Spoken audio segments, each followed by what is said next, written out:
आप सभी लोगों को साहिब बंदगी सदगुरु विशाल देव की जय।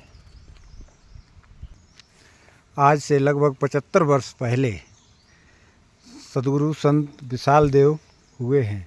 वो देश में विदेशों में भी जगह जगह भ्रमण किए हैं। उनकी तपोस्थली में आज कई कई जगह हैं। उन्होंने बहुत घने जंगलों में भी रहकर तपस्या की है। उसी में से आज एक जगह तारकेश्वर है, जो बहुत पहाड़ों के बीच, बहुत ऊंचे घने जंगलों के बीच आज उनकी जगह पर एक दो संत निवास करते हैं।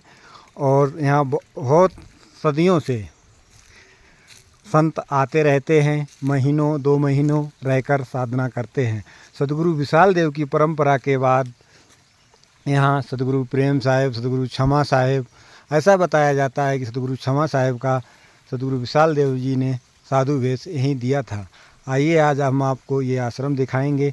आश्रम के पहले का जो दृश्य है वो दिखाते हैं। घना जंगल है और बहुत पतला सा रास्ता है, यहाँ से हम लोग जाते हैं ये आश्रम के बाहर ही छोटा सा पतला सा झरने का पानी भी आता है, पानी चल रहा है और एकदम स्वच्छ, एकदम निर्मल जल है जो यहाँ से पहाड़ों से आता है धीरे धीरे कर।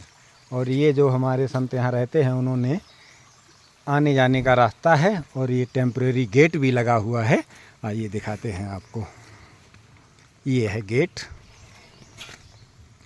ये वो जो यहाँ सदगुरु विशाल देव आज से 75 वर्ष पहले साधना किए थे यहाँ घने जंगलों में, उसी को सब लोगों ने सुरक्षित करके रखा है। यहाँ भक्त लोग आते जाते हैं, तो उसके अनुसार यहाँ कुछ सुविधाएं भी बनाई गई हैं। आज के ज़माने में पानी की भी सुविधा है, यहाँ नहाते हैं। और ये नया निर्माण भी हो रहा है।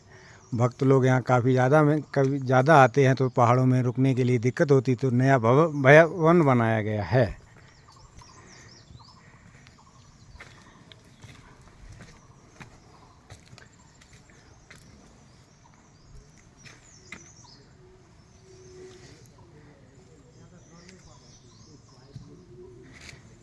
ये बहुत ऊंचा नीचा है, बहुत बड़ा।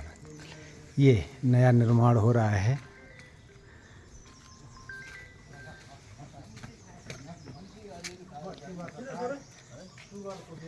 इन पहाड़ों पर लोग आते हैं।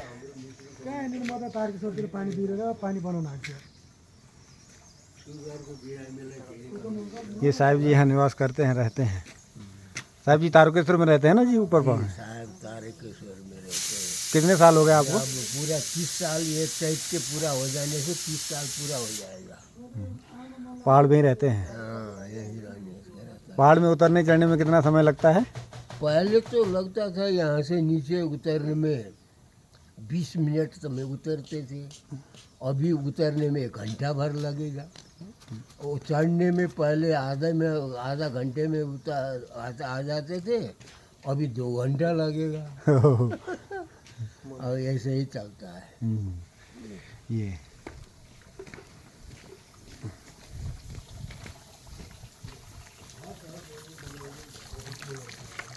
यहाँ पानी की ऑटोमेटिक व्यवस्था है। ये जो है पहाड़ों से पानी आके यहाँ इकट्ठा होता है, ये यूज़ कर लिया जाता है शौचालय वगैरह में। ये सरकार की तरफ से आता है पानी।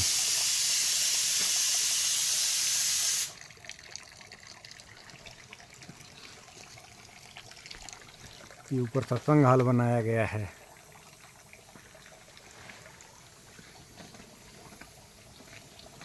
ये भोजनालय बनाया ना सर? यहाँ बहुत आदमी आता है, चूल्हा पर बनता है। चूल्हे पर बनता है, लकड़ी के। से उधर बनता है गैस में, और इलेक्ट्रिक से इधर गैस भी है। ये सदगुरु विशाल देव का स्तंभ। विशाल साहब के ये मूर्ति इनके 60 साल की उम्र का है। 60 साल में साहब का शरीर मोटा बड़ा दिखाई पड़ता था। इससे पहले तो साहब का शरीर पतला दुबला था। बाद में जब शरीर सूखने लगा तो फिर पूरा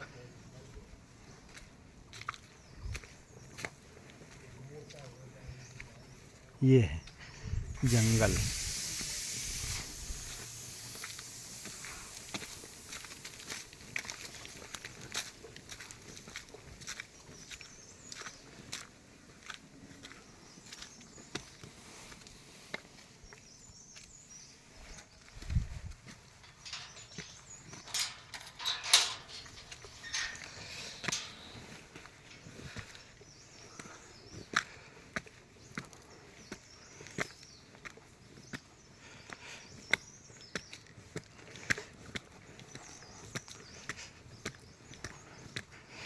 ये पूरा चारों तरफ जंगल ही जंगल है पूरा।